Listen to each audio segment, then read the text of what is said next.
আমরা এই যে আমাদের সন্তানদের জন্য দোয়া করি, কি দোয়া করি বলেন তো? বেশিরভাগ মানুষ কি দোয়া করে? আমাদের দোয়াগুলো যারা কোরআন হাদিসের বাতানো দোয়া পড়ি না, নিজে থেকে দোয়া করি, অনেক সময় ভুল দোয়া করি। সবাই না, অনেক সময় ভুল দোয়া করেন অনেকে।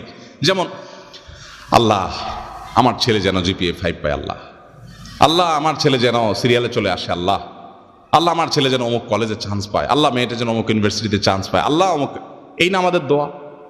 আচ্ছা, এটা সাময়িক একটা টার্গেট হতে পারে, দোয়া হতে পারে, এটাতে এটা করলে গুনাহ হয়ে যাবে, এ দোয়া করলে একেবারে ভুল হয়ে যাবে, আমি সেটা বলছি না। কিন্তু আমি বলছি, দেখেন আল্লাহ কি দোয়া শিক্ষা দিচ্ছেন। সূরা ফুরকান আয়াত নম্বর 74 আল্লাহ শিক্ষা দিচ্ছেন, রব্বানা হাব লানা মিন আজওয়াজিনা ওয়া যুররিয়াতিনা কুররাতা আয়ুন ওয়াজআলনা লিল মুত্তাকিনা ইমামা। কি দোয়া!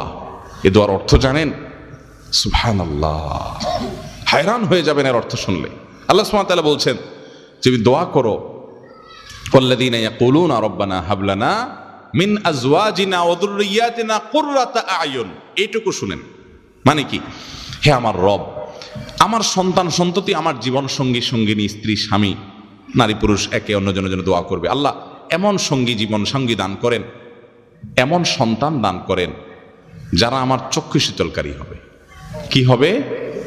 দেখেন, চক্ষু শীতলকারী হবে, এই কথার মধ্যে সব চলে আসছে। পৃথিবীর এমন কিছু নাই যে সন্তানের জন্য আপনি চান নাই একটা শব্দে। শব্দটা হলো কি?